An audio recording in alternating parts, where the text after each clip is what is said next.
This video is going to be a lot different than previous ones I've made. It's going to be more philosophical, introspective, and hopefully enlightening for some. I'm not going to be talking about some of our favorite science fiction or fantasy franchises, but I may use some of them as a reference or a bridge of understanding. We are all born, I believe, with natural abilities like the base stats during a character generation in a role-playing game. Some people are naturally athletic, or highly intelligent, or have artistic ability. Some are wonderful orators who, despite the messaging, have the ability to capture a crowd. Of course, training in a specific field can accentuate these abilities, or even teach those that never had them the skills needed to perform.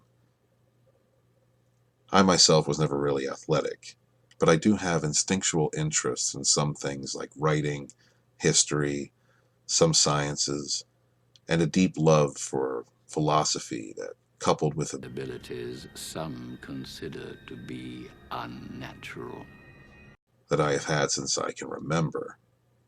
I've delved into realms that have weaved an ever-growing personal philosophy, constantly evolving over time.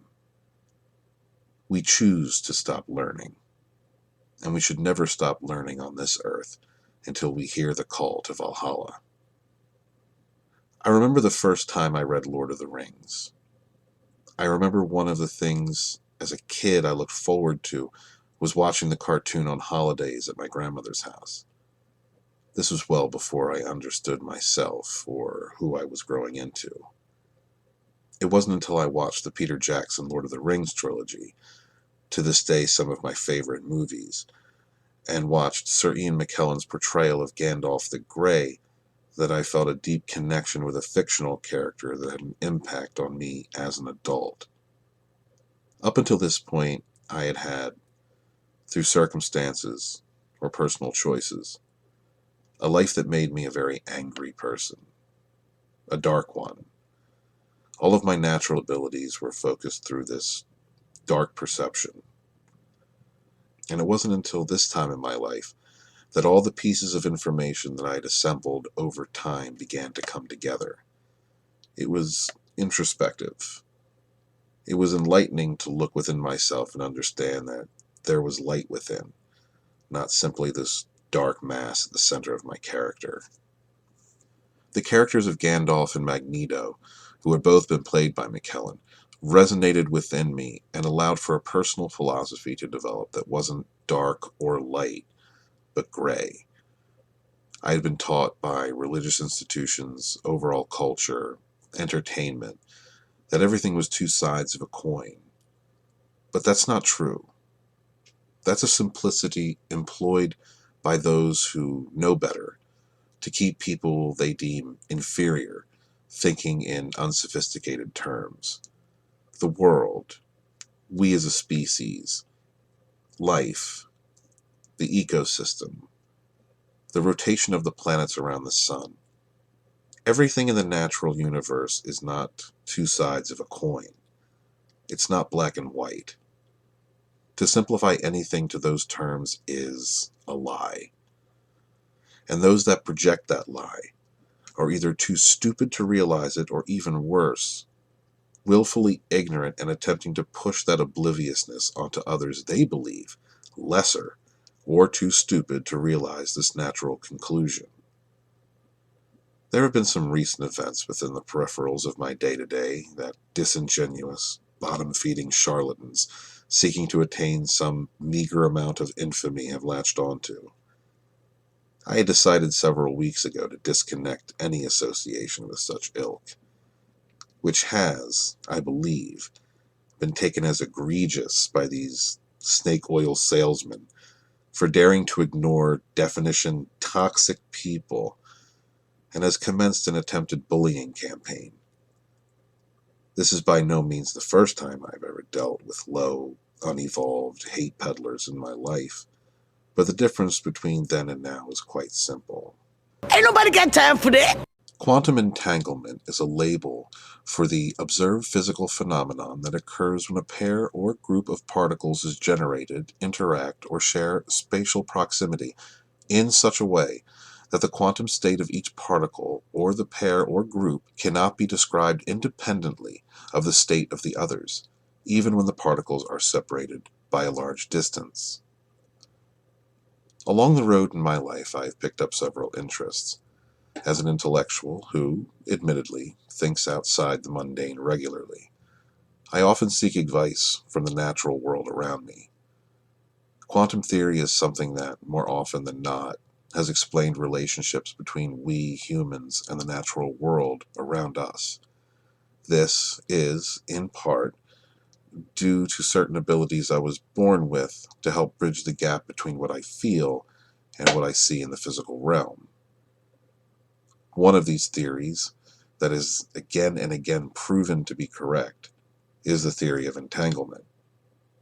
Everything you do entangles you with something.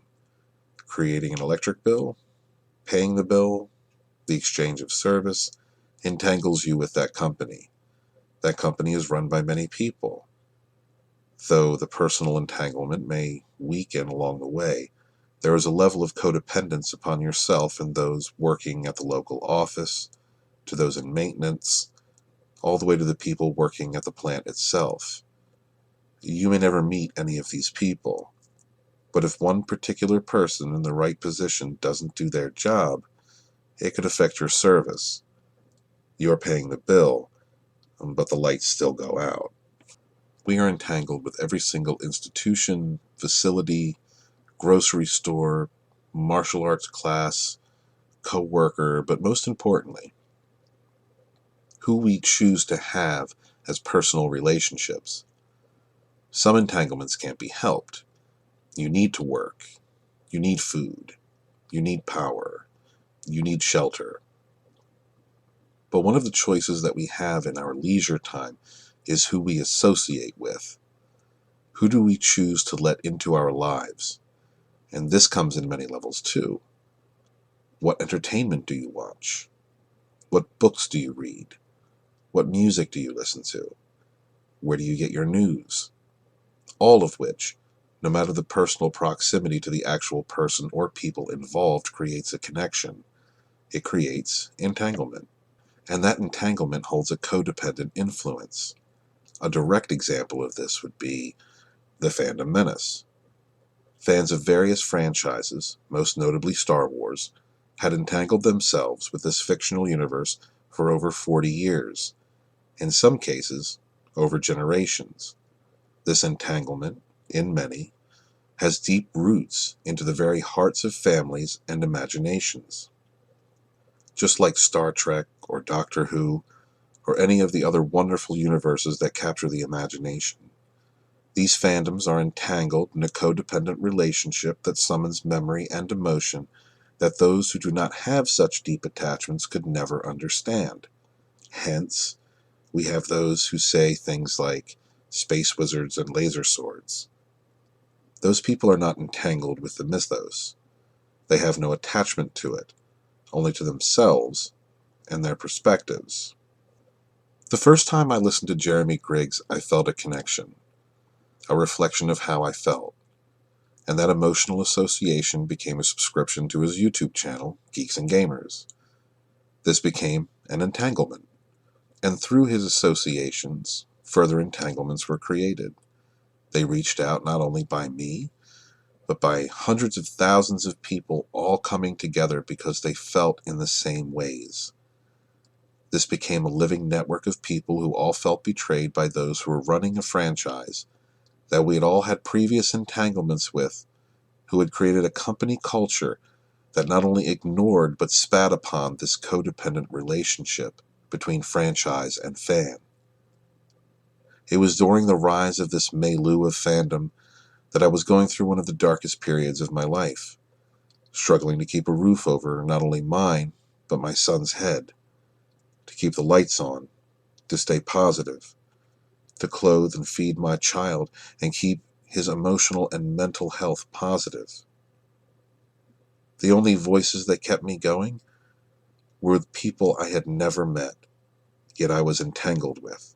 It was those honest voices who had gone through or were going through their own tragedies, as well as being the voices for we, the fans, that inspired me to keep moving, to keep trying, to not give up. It was watching the explosion of creative ideas, artwork, and imagination that pushed me into action. That helped inspire me to write again. I may never meet any of these people. I may never even get along with them if I did. But the fact will always remain that these individuals, who I choose to entangle myself with, helped lend me the strength to pull myself up and keep going. There is no gratitude in the spoken word that can emote such a thanks. Here I am 2 years later. I'm putting the final touches on a book that will be the first of many, not only in this set of volumes, but in the stories I have compiled over decades of writing that will finally be presented to the public. I am financially sound. My son is doing great. Those entanglements, inspirations, examples, what have you, have led to growth in every aspect of my life. The relationships that I have made have enriched me. Even those I have never spoken with have lent me perspectives I may have never had about my own potential. These are positive entanglements that I choose to make that have led to financial progression, personal growth, and imaginative inspiration. I rarely watch TV. I don't watch the news. I watch independent YouTubers, probably one of the most honest media we have left, in most cases anyway, which leads back to the previous week. For 2 years I have engaged with a loose collection of various voices from all walks of life who have been fighting a misinformation campaign or erroneous propaganda from some of the most self-absorbed hate mongers who have ever had access to such a powerful platform as social media. It has been insane how many batshit crazy people spew lies and say some of the most terrible things in an attempt to corral the dim-witted into believing their preferred narrative of the day, usually presented with a smidgen of truth and a web of supposition presented as fact to support their claims.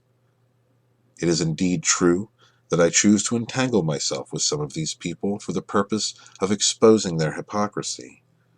I do this because I am upset with what they have either done to some of my favorite modern mythologies, or because I am vehemently against the hateful, divisive nature of the messages their supporters promote.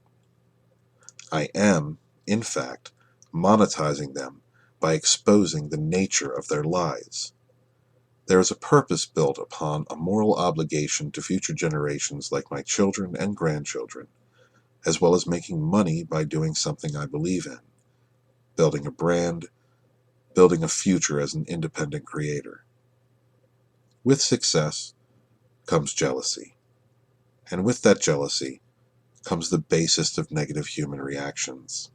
We've all seen the trolls, the tweets, the videos, by those who want to simply bring anyone down who has found success. What is the benefit at all of entangling yourself with such people? It's got a good brain. If you are a hateful, jealous, or petty individual, then I understand. You make me happy. They speak to your heart. As for me, I plan on continuing to succeed, to learn, evolve, and grow. I have a channel to build. I have books to write. I have a future to work towards. I have plans. I don't have time for crabs in a bucket.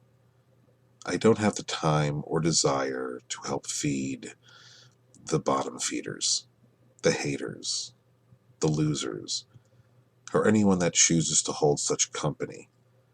I refuse to be entangled, even by extension. You are who you surround yourself with, or what media you decide to take part in. People like that are social vampires. They need you, not the other way around. They're requesting communication, sir. Let them eat static. Move forward. Live your dream. Do what you need to do for yourself. Be good to each other. Peace.